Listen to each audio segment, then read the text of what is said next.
Okay, well, welcome. The Pioneer Institute is very excited to welcome you to what I think will be a great discussion on Stephen Wilson's fantastic new book, The Lost Decade, Returning to the Fight for Better Schools in America. My name is Ian Rowe, a senior fellow at the American Enterprise Institute, and also the founder of Vertex Partnership Academies, a virtues-based international baccalaureate public charter high school in the Bronx. We are going to hear from Stephen Wilson shortly, followed by a panel led by Helen Baxendale of Great Hearts, Lance Izumi of the Pacific Research Institute, Angel Adams Parham from the University of Virginia, and my colleague Robert Pondiscio, also at AEI. For more than a decade, I have worked alongside and been inspired by the work of my friend and colleague, Stephen Wilson. There is a reason the New York Times dubbed Stephen as an, quote, education visionary, end quote. Stephen is a rare talent, a public intellectual who, through his writing and research for 3 decades, has been able to spark important dialogue and policy on how to bring improvement to urban public education. But beyond writing and research, Stephen is a doer. He and his colleagues drove the passage of the Massachusetts charter school law, which helped create the conditions for some of the best charter schools in the country. Stephen is also a practitioner, an education entrepreneur who launched and grew the Ascend Charter School Network into a more than $100 million nonprofit organization in Brooklyn, New York, educating primarily low-income students in communities that had been deprived of high-quality educational options. Forging this extraordinary record of achievement has not been easy, nor been met without resistance. Stephen has had to demonstrate remarkable steadfastness in the face of opponents who were more dedicated to political ideology than to evidence of what actually works with children. Stephen's superpower is his undaunted courage to speak the truth, especially if the truth contains a stark warning of the dangers of the tilt towards anti-intellectualism that public education has experienced in the last 10 years. With the Lost Decade book, Stephen is once again speaking the truth about what we need to do to change course. He reminds us that during the lost decade, and unfortunately still sometimes today, many well-meaning but ultimately misguided school leaders across the country took steps that had the unintended consequence of subverting excellence and fracturing communities, all in the name of racial essentialism or a concept of equity that replaced the American ideal of equality of opportunity at the individual level with equality of outcomes at the identity group level.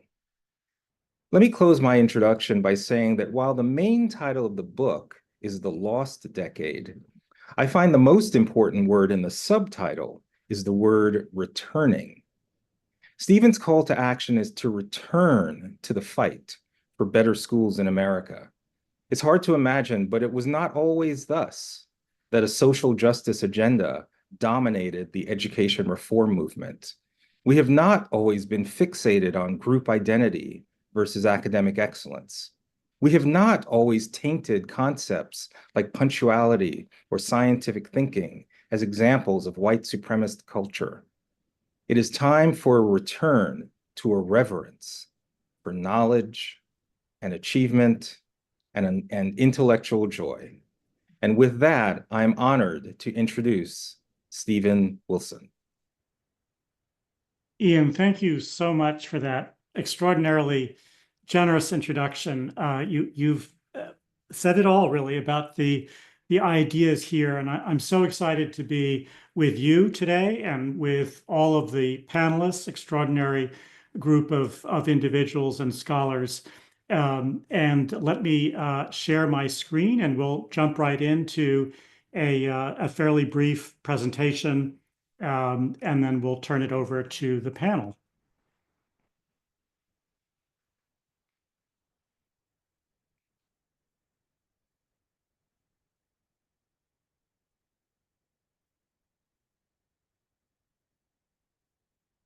All right, now that we've dispensed with those niceties, I'd actually like to begin by taking us back to a century and a quarter ago, because I think this is an extraordinary moment in the history of American education, and sets up beautifully what came to be. So in 1894, there was an extraordinary report on the future of the American secondary school. And Charles Eliot, who was the then president of Harvard, led what was called the Committee of 10, leading educators from private schools, public education, on secondary education in the country. And what was striking about this report is his emphasis on cultivating in students, in every child, not just the children of the elite, the powers of observation, memory, expression, and reasoning that would prepare students for the duties of life as for college. This was an extremely important notion that all students should have this preparation, that we should not determine in advance what their fate would be.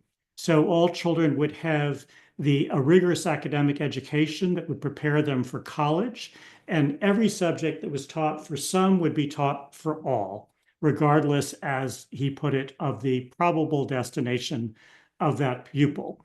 So the Committee of 10 was proposing a liberal education, a liberal arts education for all students. And at the end of the century, the beginning of the next, this ideal of liberal education seemed to be widely held. But it wasn't to last. In 1904, G. Stanley Hall, a psychologist and a relentless critic of the report, decried what he called its extraordinary fallacies, especially that all students should be taught the same curriculum. Most students, he said, were part of what he called a great army of incapables, who he said should be in schools for, quote, dullards or subnormal children. But Eliot shot back. The number of incapables, he said, was but an insignificant proportion of school children. Who are we to decide what each will become? Who are we to make these prophecies? Well, of course, the answer was the emerging education professoriate. It was exactly that kind of sorting that it soon proposed. And Eliot's vision, his inspiring vision of a liberal education for every child, was soon forgotten. And along this path that followed, there's Louis Terman, a leading education psychologist and eugenicist, who in 1916 developed tests to quote, scientifically identify a child's fixed potential, and these tests are still available today. Most immigrants, he said, tested at, quote, borderline moronity and were largely uneducable. And then in the middle of the century, there's the life adjustment movement, as it was called, that claimed only 20% of young people were suited to academic studies. 60% should go to classes in health, dating, and the use of leisure time. Life educators decried what they saw as lingering college standards in high schools. And then in the 1970s, we see the shopping mall high school. I think it's fair to say that's what my public school was like. It was no longer the school that did the sorting of students. Students did it for themselves. Most students searched for bargains, courses that kept them on track to graduate, but demanded very little of them at all. But in the 1980s, America awakened to the condition of its schools with the bombshell report, A Nation at Risk. It found that 40% of minority youth may be functionally illiterate. That was the announcement of the report. And the educational excellence movement was born in this country. The Standards and Accountability movement, which was the culmination of this, was, of course, the No Child Left Behind Act, the federalization of efforts that were well underway in each state to identify educational standards that all students should attain on the way to universal proficiency in the country. 2 decades later, from NCLB, education reform, it is said, has failed. But I would submit that that obscures really striking successes on which we can build, the next chapter of reform. And I want to take us briefly to the Massachusetts Miracle, which passed in 1993. It was the 1993 Education Reform Act. And Massachusetts at that time was in the exact middle of the states in performance on the NAEP, the National Assessment of Educational Progress, which is viewed then and now as the gold standard of educational assessment. And it worked in Massachusetts, standards and accountability, in ways that it didn't work in most states. And why is that? I think, and I write about this in the book, it came down to the shared commitments of its four principal architects. And you know, when you look at them at first, they couldn't be more different. Here you have Bill Weld, the Brahmin Republican governor who ran against entrenched state government. And then you have the Senate president who epitomized exactly what Weld was going after, who grew up in the projects of South Boston in an Irish Catholic family. And then the House Education Chair, Mark Roosevelt, a liberal Democrat who ran against Weld for governor and called him aloof, passive, and lazy. And finally, Tom Birmingham, the labor lawyer and Senate chair of the Education Committee, who grew up in hardscrabble Chelsea next to Boston. These guys could not be more different in so many ways, and they disagreed on so very much. But what they had in common was this formative experience, a liberal arts education of the highest standard. And from their own schooling, they knew educational excellence and the opportunities and joys that it afforded them. And they shared, I think just as important, a revulsion with the dismal performance of the state's K-12 system, especially in the state's largest city, Boston. Weld announced that Massachusetts would become the highest performing state in the country, and a decade later, it was.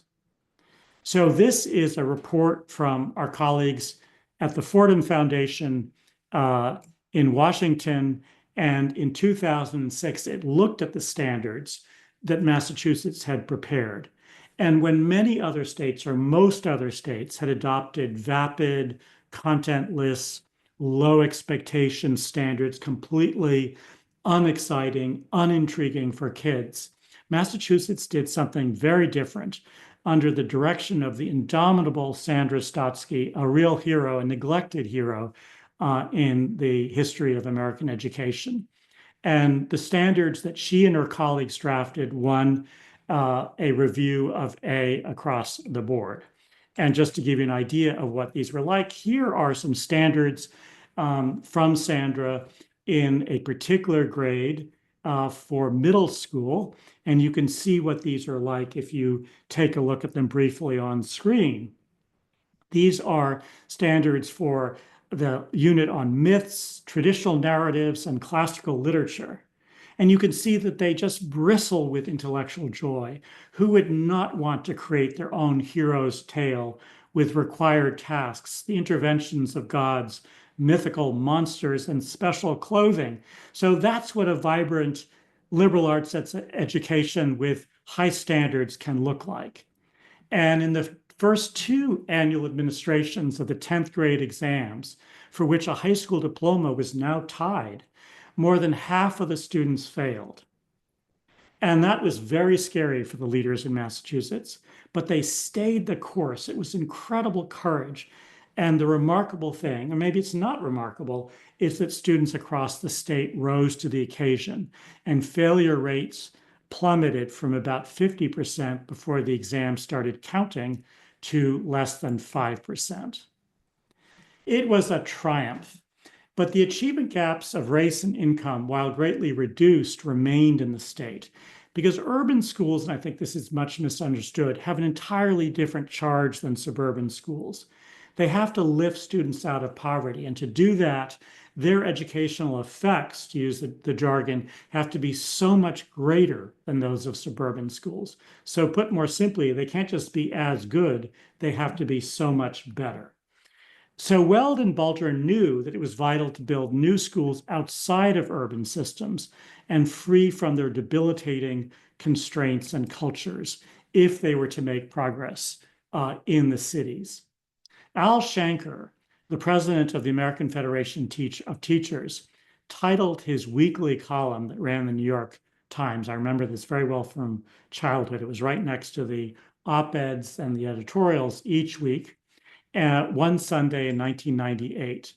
And he said 80% of students are not learning and that tinkering wouldn't work. He said, we need wholesale reinvention led by enterprising educators.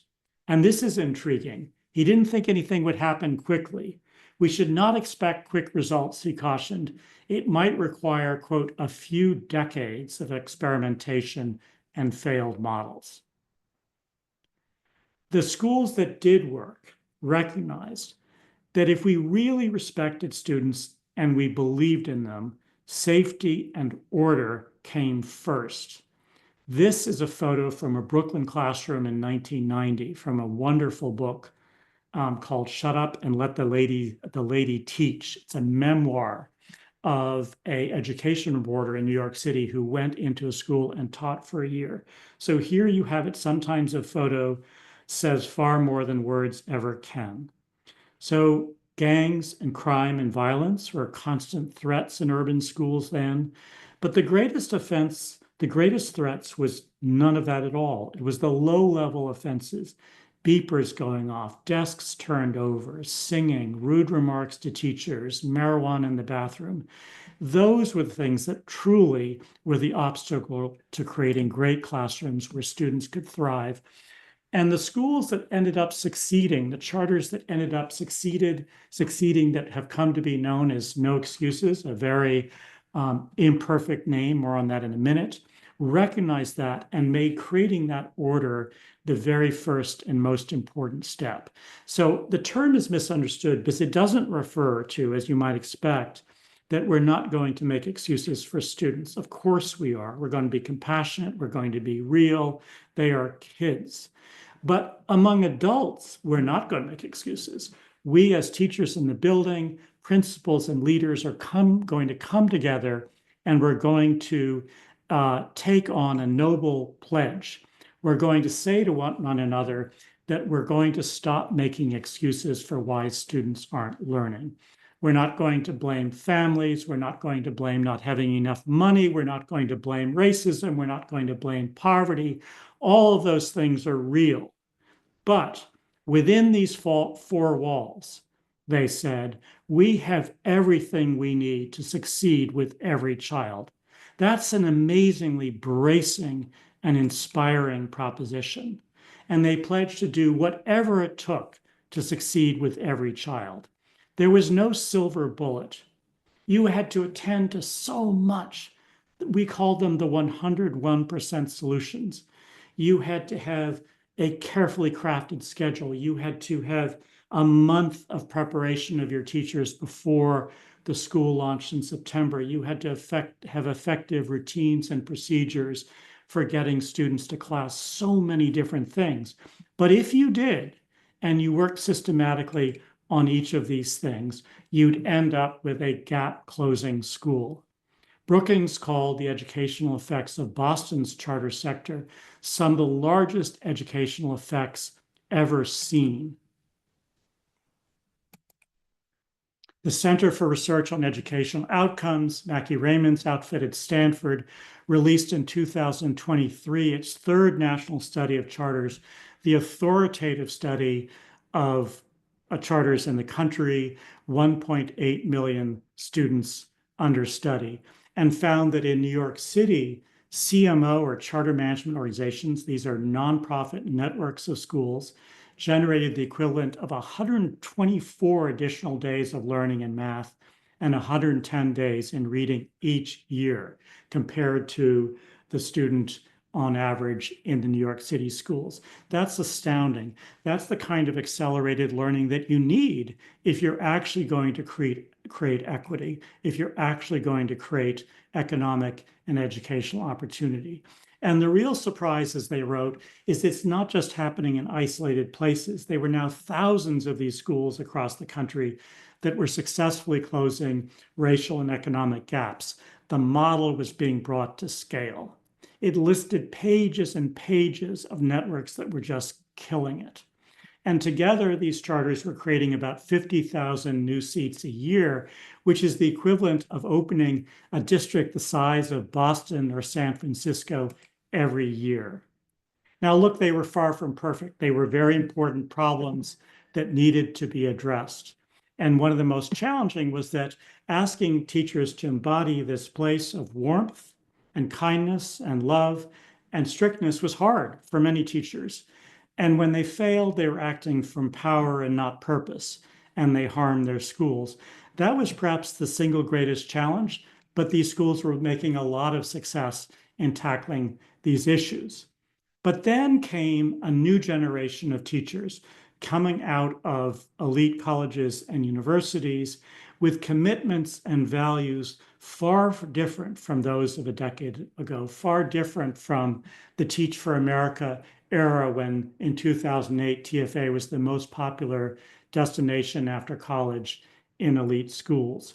And they brought these new values to the charters that they joined. On campus, liberal education's traditional commitments to reason, to free speech, to an encounter with diverse and, yes, at times uncomfortable ideas had lost their authority. Unwelcome speech was now, quote, violence. And intolerant orthodoxy had taken hold. For decades, Michel Foucault's ideas on power and knowledge had become the currency of the humanities and the social sciences. For Foucault, truth was really an illusion. It's a phantasm. All there is power. Objectivity and reason are merely instruments of the oppressor. There is but my truth and your truth, each of us forever isolated by our racial, sexual, and class identities. At schools of education, it was hardly different. Where most teachers are trained, among the most assigned books was Paulo Freire's Pedagogy of the Oppressed. Freire condemns traditional teacher-led education as a, quote, banking model, an act of domination where the teacher makes, quote, deposits of, quote, oppressor knowledge into his students. In his, quote, critical pedagogy, students are awakened to their oppression and join a violent overthrow of society. And he cited Mao's China, where millions of intellectuals were imprisoned as the model. It's profoundly anti-intellectual, and political indoctrination replaces academic learning. In 2020, the murder of George Floyd by police led to a national revulsion and the largest protests in American history in the midst of the pandemic.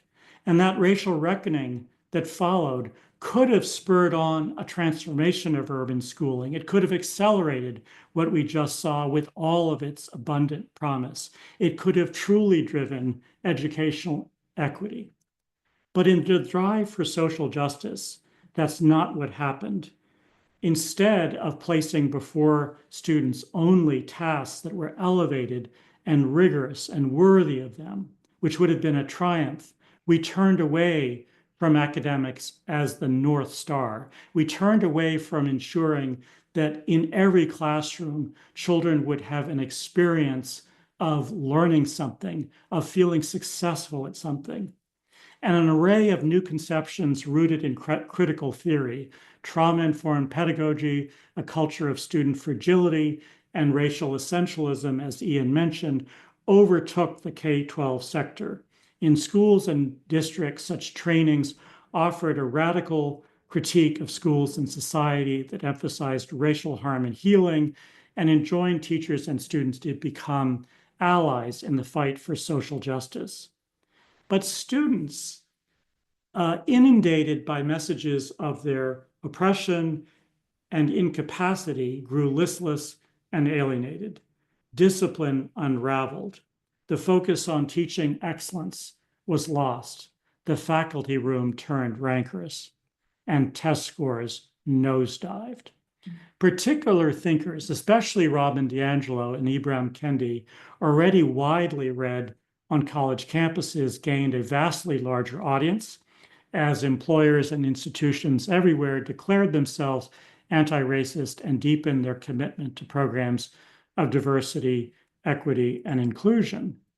And one document in particular was used in nearly every anti-racist training, anti-racist with a capital I want to be very clear, of school and district staff. And it was written by Dr. Tima Okun. It urged that teachers and leaders recognize that objectivity and urgency were symptoms of toxic white supremacy culture. It's really hard to conjure a more harmful message to teachers of Black and Brown students than to say that objectivity or, quote, love of the written word is whiteness and therefore not relevant to their students. Within schools and networks, the professional culture turned rancorous as longstanding colleagues who had once worked harmoniously with one another turned on one another with vicious accusations of racism, and the focus on the educational mission was lost. Let's take a look at what actually happened here at the Boston Collegiate Charter School. 100% of its graduates were accepted to four-year colleges, and 80% have gone on to graduate. And you can see what the results were like in 2019, really impressive outcomes. You're leaving the Boston Public Schools in the dust in ELA, and you're beating the statewide average despite educating students who are deeply marginalized. In math, the results are even more striking. But in 2019, the director of DEI of the school identified 4 areas of growth for the school's faculty: misogynoir, trauma-informed practice, colorism, and internalized dominance and oppression. The results were dramatically different. Here's where they were before, and here's where they fell to in just 5 years. So you can see that now in ELA, the school is performing not just below the state, but below the district. And similarly, in math, a calamitous fall. And that's just one example. The Noble Schools in Chicago, 17 high schools. In 2015, 1 in 10 high school students in Chicago went to a Noble School. In that same year, 10 of the top 12 slots, the highest performing high schools in the city, according to the district, were held by Noble Schools. SAT results that trounced the Chicago public schools in both subjects. In 2019, a similar transition. The new CEO announced that the network would become, quote, anti-racist. It's chaos now, one Noble student said. I don't think they should have changed the rules, honestly, because there's ruckus everywhere. Discipline collapsed, tardies skyrocketed, violence grew. And here is what happened. The red bar is the new percentage of students meeting standards in math on the SAT and in ELA. BES, formerly Building Excellent Schools, trains aspiring charter school founders. They visit dozens of high-performing schools. One of those schools is the Classical Schools Network in New York City. It's the highest performing charter network in the city. And it declared itself to be anti-racist. And one school that they considered visiting as a model, the Roses in Concrete Charter School in Oakland, had adopted Freire's liberatory learning philosophy and pledged to build warrior scholars in every grade. But the school turned out 17% of students who were proficient in ELA and 8% in math. It wasn't just a bad school, it was one of the very worst in the entire state. And that fall, the Oakland School Board refused to renew its charter. I think that we mock students when we claim to empower them while denying them the tools of influence, the ability to reason, to analyze, and to express oneself in speech and writing. And these are not isolated incidents. In 2019, the New York City schools made a required training for all administrators in the 1 million school children district with exactly this same Tima Oken document. So it is very widespread. And what we have found is that district efforts in the pandemic were completely sidelined by this newfound emphasis. The focus now had turned solipsistic. Teachers were first asked to heal themselves, and then only after they had healed themselves could they heal their students who were judged to be inherently traumatized because of living in America. And only then would we return to improving instruction.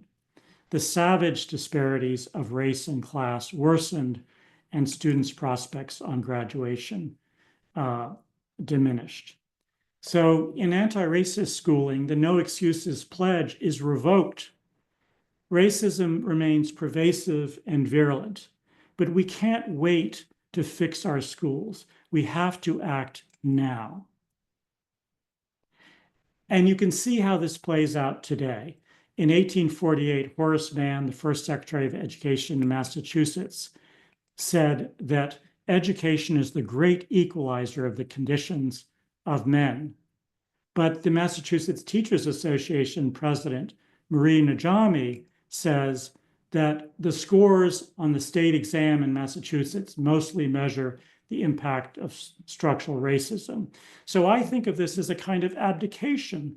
She's apparently given up on her schools and her students, but we haven't, and we can't, and we won't. So social justice education is not the long-awaited correction to this procession of exclusionary reforms that I described. It's really its apotheosis. It will leave the students that it's in charge of less educated, more excluded, and more vulnerable.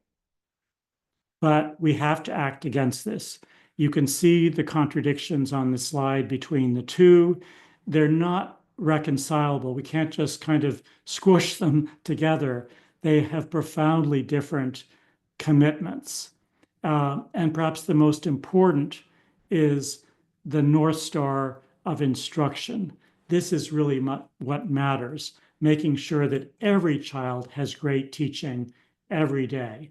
And you know what? We can do it. We've lost 5 years, but it's time to rebuild. We can equip all children with a rigorous and engaging liberal arts education, one that arouses curiosity, cultivates compassion, and upholds reason.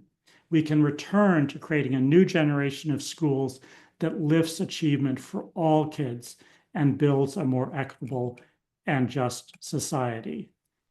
First, we can begin by creating an ethics of care. We haven't met the ethics of care. It is not caring unless our instruction is demonstrably failing.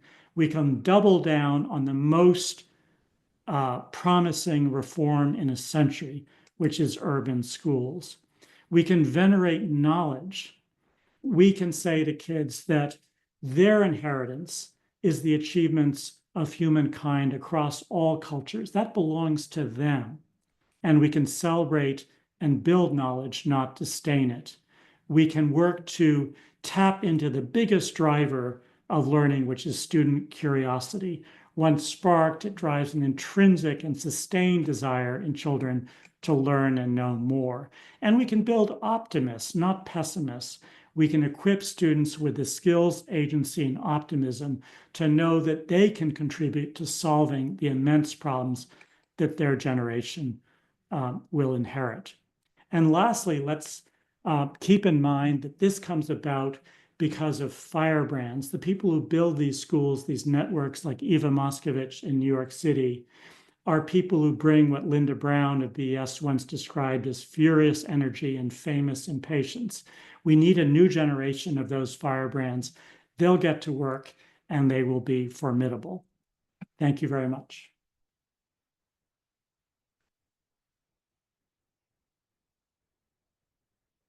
Okay, and so at this point, I turn it over to Helen. Stephen, thank you. Highly engaging, somewhat provocative, and an impassioned presentation. I'm delighted to be joined by an esteemed panel We have Robert Pondiscio of the American Enterprise Institute, Lance Izumi, who's the Senior Director of the Center for Education at the Pacific Research Institute and an author of a recent book, The Great Classroom Collapse, and Angel Adams Parham, who is Associate Professor of Sociology and Associate Director for the major in Political and Social Thought at the University of Virginia. And she too is an author, most recently, of The Black Intellectual Tradition, Reading Freedom in Classical Literature. So to begin our discussion of Stephen's fine work, I thought I would just ask each of you in turn for your initial response to what you've just heard, to what you read in the book itself. We'll start with you, Robert. Thanks, Helen, and thanks, Stephen, for that terrific presentation, which is both bracing and depressing in equal measure. Helen, I guess I would say the Lost Decade, it's just a profoundly important book, one of the best I've read in the field in the last decade.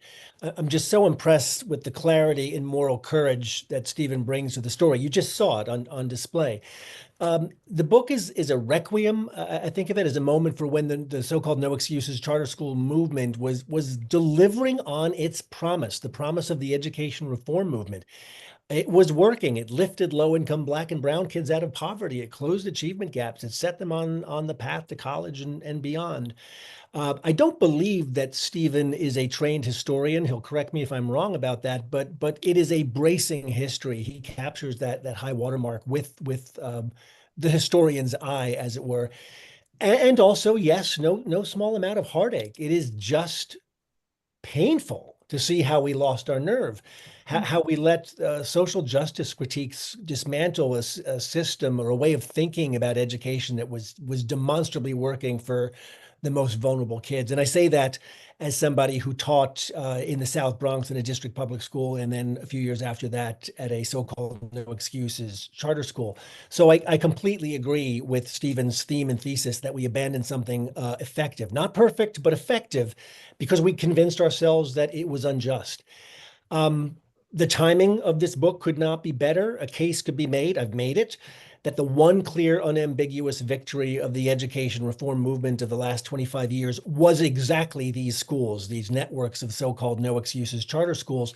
And it is, ironically, the one that we have bent over backwards as a movement to turn our backs on, to repudiate. I don't think I'm being overly dramatic to say that we are at something of a crossroads right now in education. We need to ask hard questions about what works for kids, especially those who cannot afford our failure or indifference. So I'll echo what Ian Rowe said up top. We need to not just mourn what we have lost or in danger of losing, but we need to take Stephen up, take his call up to remember what we got right and to stop apologizing for what was obviously successful. It's again, a bracing wake-up call. We can do it, what he just said a few moments ago. We can do it. We have done it. We need to do it again. Robert, thank you. Angel, I invite you to add your initial thoughts. Sure. Yes, I would echo much of what Robert said. The book is really bracing and depressing, particularly as he looks at the unraveling of all of the good work that these charter schools had done. And I also echo the idea that it's really important that we take a hard look right now. We have this opportunity to do something right.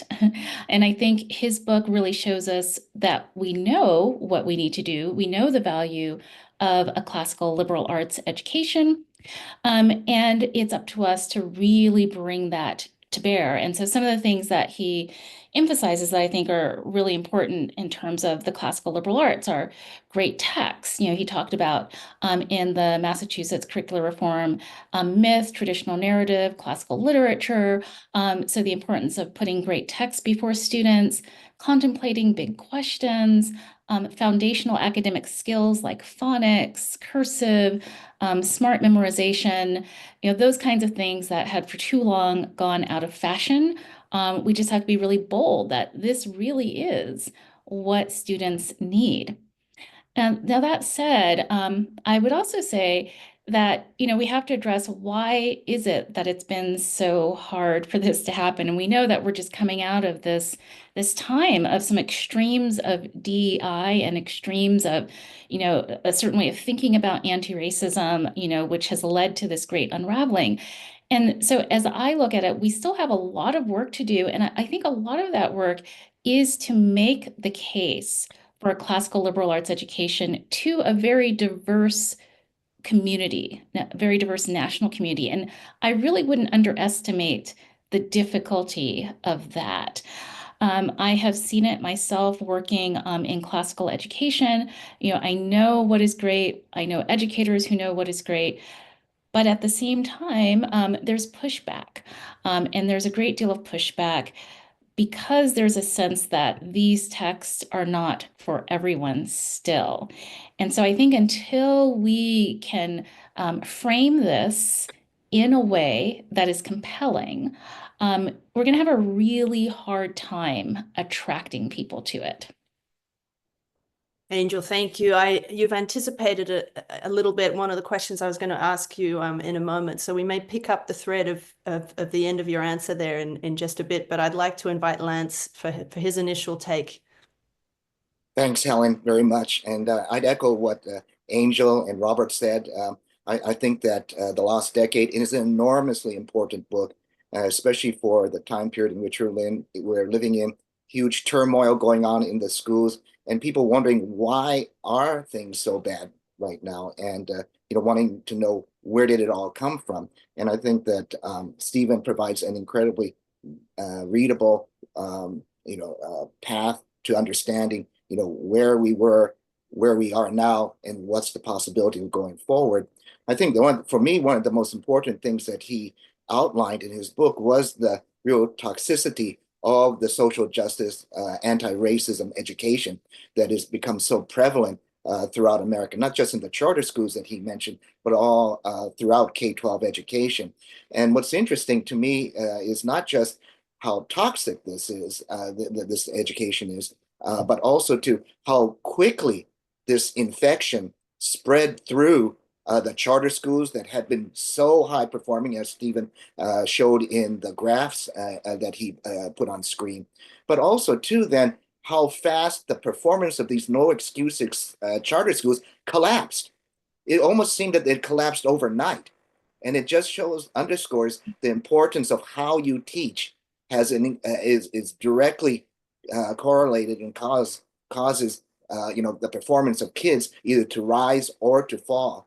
And the last thing I would mention is that it also reminded me of one of my own past books called The Great Parent Revolt, where I interviewed a woman named Xi Van Fleet, who was an actual child during Mao's Great Cultural Revolution and actually experienced all this oppression.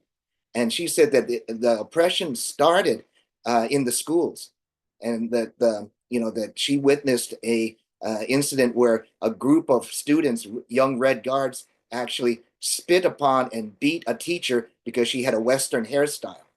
And that's the kind of thing that I think is justified under a lot of this social justice and anti-racism education. Anything is justified if you're meeting an ideological goal.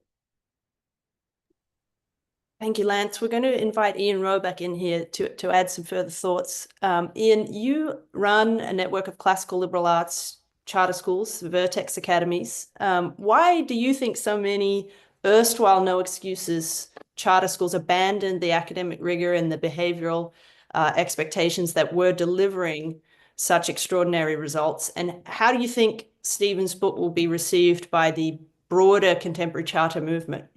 Yeah, thank you for the question, Helen. Probably one of the best examples of a network that had nearly 25 years of incredible success, particularly with low-income minority students, was the KIPP network.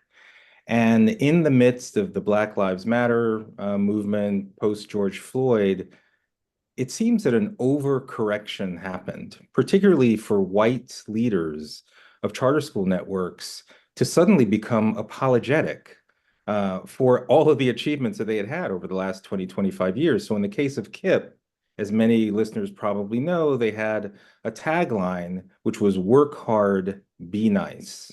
Work hard, be nice.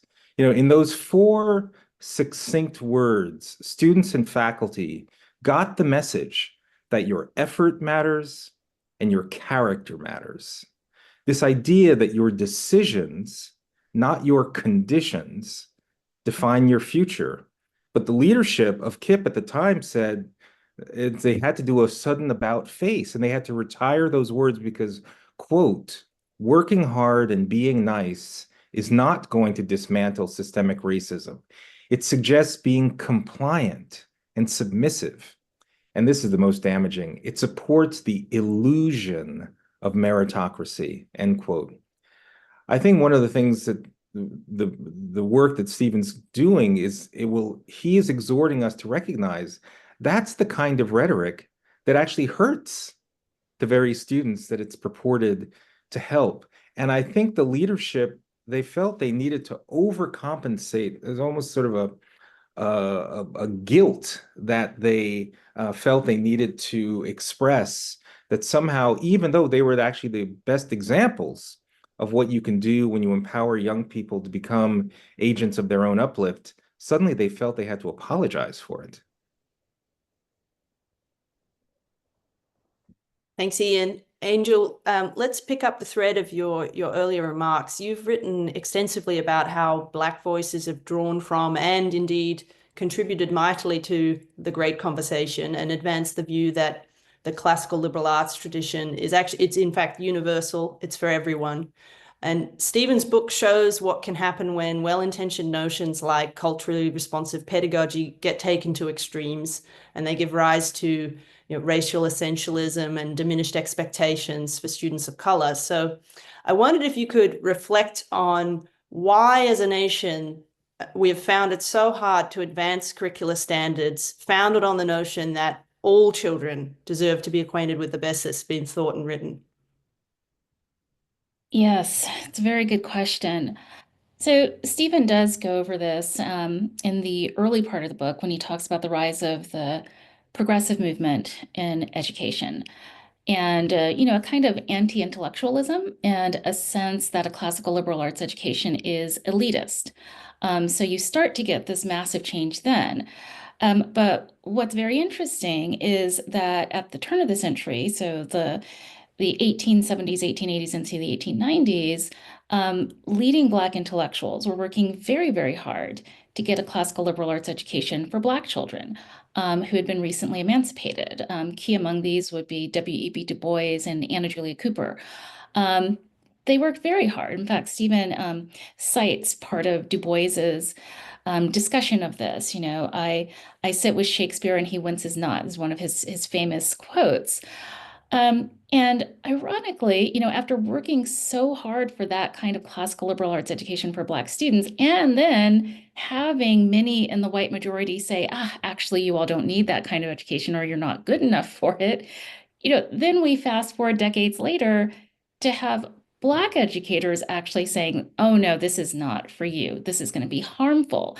So it's the most, kind of inexplicable. Actually, it is explicable. It's that we don't educate very well in terms of history. And so many people just don't even know this history. Or if they do, the other thing that I've heard is, well, those were assimilationist Black intellectuals, or they were whitewashed somehow, which is just not true. Really, generations of Black intellectuals got a classical education, and they came into the conversation and merged their voices with it in a beautiful way to create something new, to become part of that conversation. And I think that's the direction we need to go now. When I do get opportunities to speak with, different parent audiences about this, I think when it's presented well, there's a lot of openness to it. But one of the things what I was saying, about Stephen's message, which is incredibly important, but I do want to keep in mind that because of the way that, say, classical education in particular has been framed in the public imagination, if it's not presented the right way, you will continue to get pushback. And if people continue to not understand the history and understand that diverse voices already in that history, I think we'll continue to get pushback. Excellent point. Thanks, Angel. Lance, let's bring you back in. We've just been talking about, I guess, the literature, the history, the sort of philosophical underpinnings of a liberal arts education. Let's turn now to STEM, to maths and science. For decades, America has had a fairly lackluster record in math and science education, and Stephen talks about that in the book, and particularly about examples of, in recent years, proponents of social justice denying that, even the empiricism or indicting just the simple empiricism of math and science as suggesting that in itself is an expression of white supremacy. We've had examples in California where, for reasons of equity, no 8th grader is allowed to take algebra and things like that. Could you talk a little bit about what Stephen's book reveals about the damage that these ideologically driven pedagogies are wringing in student achievement across STEM disciplines, and more generally your experience having surveyed this terrain yourself? No, I think this is one of the very important areas that Stephen, looks at in his book, because I think, ordinary people, when they think about mathematics and STEM subjects, think that these STEM subjects would be the subjects least susceptible to being harmed by a social justice, anti-racist education methodology. But it turns out, and Stephen pointed this out when he, on his slides, when he showed Okun's characteristics of white supremacy, because amongst those characteristics are things like, he mentioned objectivity, which certainly mathematics is objective, but also perfectionism. And in mathematics, for example, what is the goal is to get the right answer. And if you get the right answer all the time, well, you're going to be perfect. And if you're striving for that, then that is striving for perfectionism. And yet that is viewed as being part of a white supremacy culture. Hence, that's why these progressives who are pushing the social justice agenda actually look at math as being a white supremacist subject. And so I think that, one of the things that I thought was really interesting was when Stephen, discussed Achievement First, one of the charter school networks, where they dumped their successful traditional mathematics curriculum and put in an anti-racist mathematics curriculum that, unsurprisingly, ended up focusing not on getting the right answer, but on other social issues. And the kids ended up doing much, much worse in mathematics. So I think that what you're doing is you're setting these kids up for failure, not just in their K-12 careers, but also in higher education, where they're not prepared for college work, and also too in the workplace, where I interviewed a professor in Silicon Valley, mathematics professor, who said Silicon Valley companies don't want his college graduates because they were based, they had been taught this anti-perfectionism, and that's not what the companies want. They want their employees to be perfect because their profit margins depend on it. Thank you, Lance. We've got about 5 minutes before we bring Stephen back in to respond to what he's just heard. So I wanted to invite each of you in turn to offer some closing thoughts about the discussion today, about Stephen's book, about the issues that he raises more generally in his fine work. Let's start with you, Ian. Well, among the very few positive outcomes that came from COVID and the lockdowns was the transparency that more parents had to see what was actually happening in their children's classrooms. And it wasn't just DEI, it was lack of quality instruction, lack of learning, lack of assessments, and there has been a rebirth in private and public school choice, which I think is one of the ingredients that will help usher in the kind of reform that that Stephen is advocating for. And something also very important is that I think Stephen very much wants to for us Edie Hirsch fans, bring in back this idea that there is a body of knowledge worth having. I mean, places like New York City, there was a movement to eliminate Shakespeare from high school curriculum. That is ridiculous. All we do when we do those kinds of things is that we deprive the most vulnerable students from actually having access to the kind of information which empowers them again to become agents of their own uplift. The one thing I would like to say, though, is that obviously we've spent a lot of time talking about the education, the sort of racial essentialism, the outcomes primarily for Black and Brown students. But I do think it's very important, especially looking at the last round of results from the National Assessment of Educational Progress, the nation's report card. It is still the case that there has never been a year in which a majority of white students are reading at proficiency levels based on NAEP. So what that means is that even if you close the racial achievement gap, you create the same outcomes in terms of Black and white students, all we will have achieved is universal mediocrity. And so it's really important for us to step back and say, why is education not working for all students?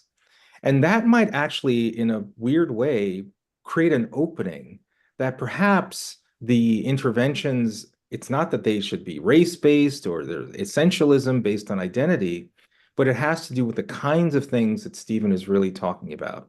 Access to high-quality schools, focus on knowledge-rich curricula, effective teacher development and instruction. Those are the elements that I think are going to achieve the kind of transformation that I think all of us know is possible because we've done it before. Thanks, Ian. Angel, what would you add? So I would say, just to tag on to what Ian was saying, so we don't want universal mediocrity, right? So how do we go beyond that? I would say, and this is coming out of a peculiar perspective, but I homeschooled my children for quite a while. And it was in that I got exposure to classical liberal arts education that I didn't have. And what many classical homeschoolers will say is that they're getting their own good education through reading these texts to teach them to their own children.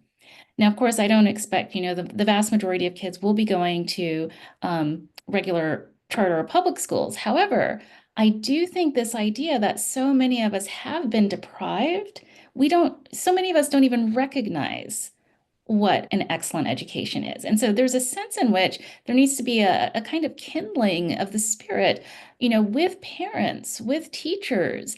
And there are ways to do this. There's low-hanging fruit to do this, to bring people around great text in small ways, to ask big questions.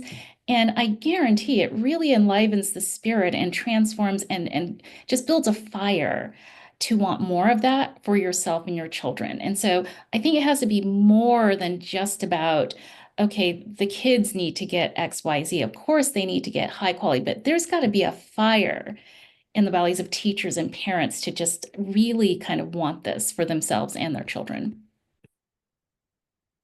Thanks, Angel. Lance. Yes, well, kind of going off a little bit what Angel said, I actually wrote a book a couple of years ago on homeschooling. And I do think that one of the things we saw during COVID was that in order to escape not just the poor test results, but also the indoctrination going on in schools, that you saw a lot of parents deciding to homeschool their kids because they saw what was going on through the Zoom classes.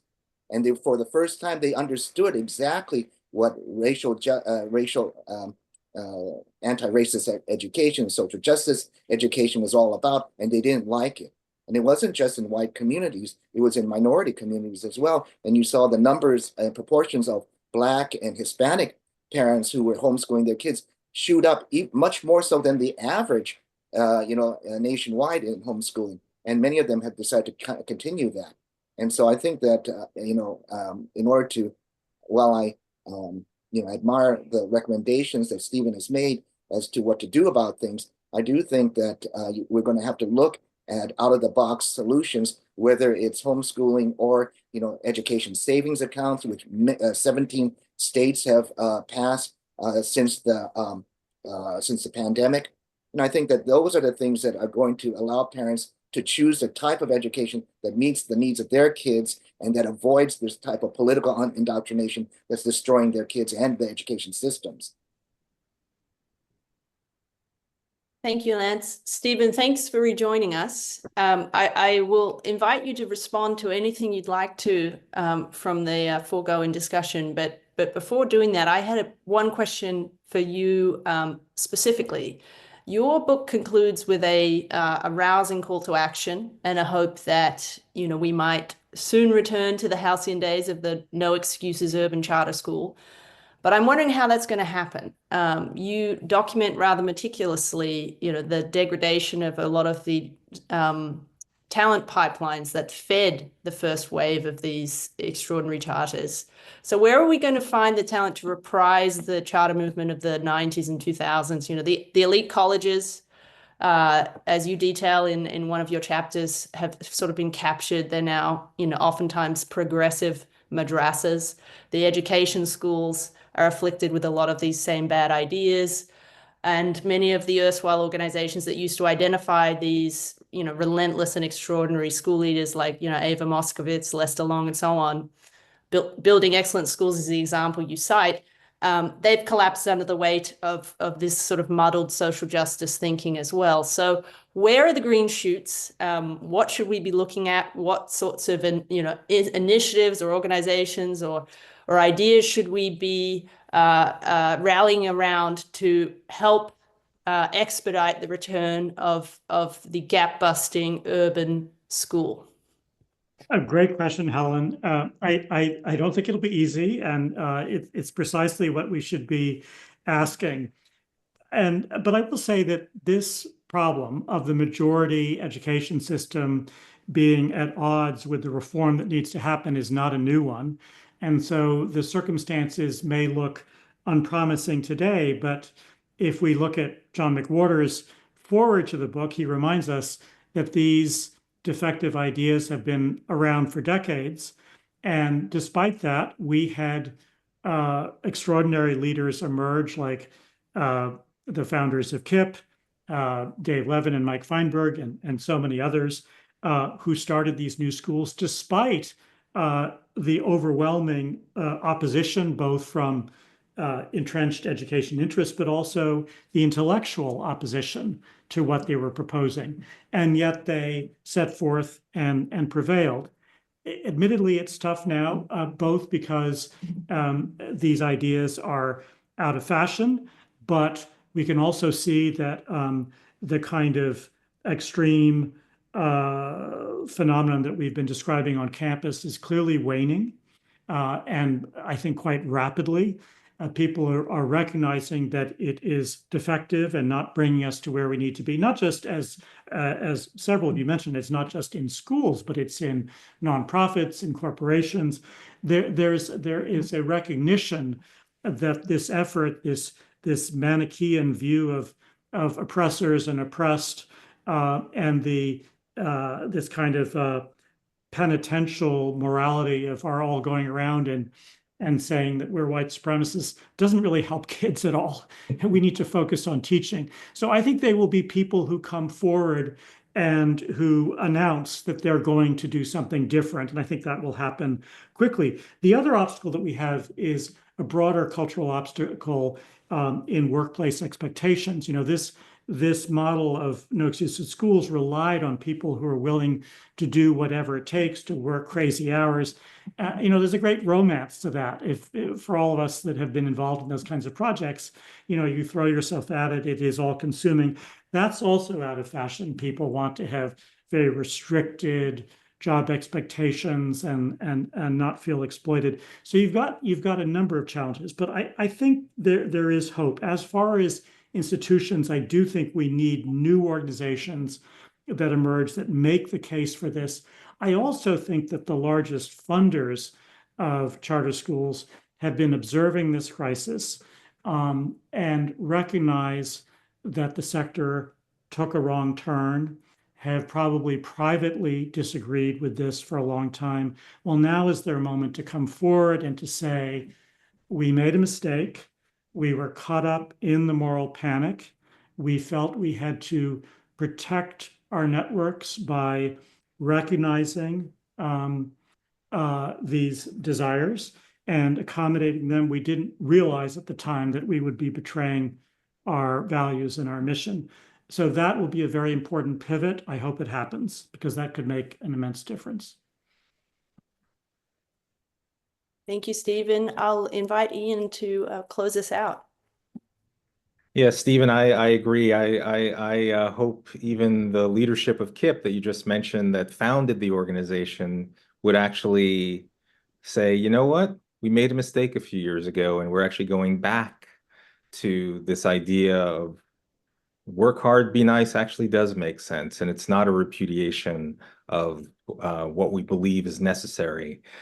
I think And Ian, if I'm sorry to interrupt you, but just before we close out, because I didn't realize I wouldn't have a second just to respond. Please, yes, please do, If you Stephen. don't mind, Yeah. Ian, if I may just take one quick second, because I wanted to really, first of all, thank all of you for an incredibly thoughtful comments. And I hardly know where to begin, but if I must, I just wanted to respond to what Angel said about the importance of communicating a liberal arts curriculum differently. That's just so vital for people to recognize that this is not dead white males. You know, this is a truly multicultural conversation of voices. And it's been that, and it was that way in so-called no excuses schools. The curriculum was primarily authors of color with protagonists of color. So this is a very broad misconception. We need students to understand that we exist in a shared humanity. We can recognize the humanity across the line of color and class. The only thing I wanted to say very quickly, this is a little political, but the way to solve this problem is not by closing down speech on campus. It is not by meeting illiberalism with more illiberalism. It is not through bans on DEI and reporting people who are doing it. I support diversity, equity, inclusion done correctly. So I just wanted to put that out there, because we live in a very singular moment, and it would be strange not to recognize that, and that I don't think is the solution at all. It'll make things so much worse. I'm sorry, Ian, back to you. No, not at all. I think, it's just important, as we close, to establish the very simple idea that it is in fact possible to both hold high expectations and have deep empathy for students who may be living in poverty, facing traumatic situations, suffering under conditions through no fault of their own. Both of those things can be true.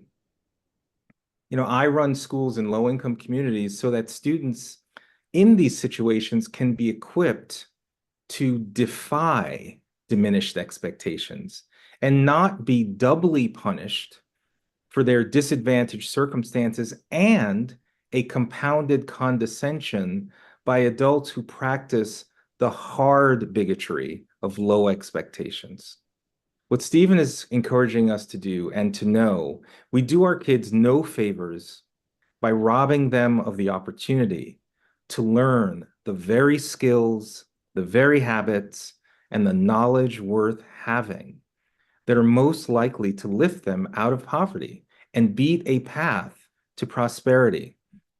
Stephen, thank you so much for writing this book. I mean, I hear you're calling for a return to instructional practice where mastery of a subject requires exposure to a knowledge-rich curriculum, frequent checks of understanding, all the things we know about good schooling. I'm really hopeful that your book has the intended impact. And I think you're going to find that there's a receptive audience. So thank you very much. Thank you all immensely for this opportunity. Appreciate it so much. Well, on that note, please, I think it's in the chat. We encourage you to get a copy of the book, The Lost Decade. You can get it on Amazon.com. It is a great read and an important read. And so thank you very much for joining us on behalf of the Pioneer Institute and all of my fellow panelists. Thank you for joining us.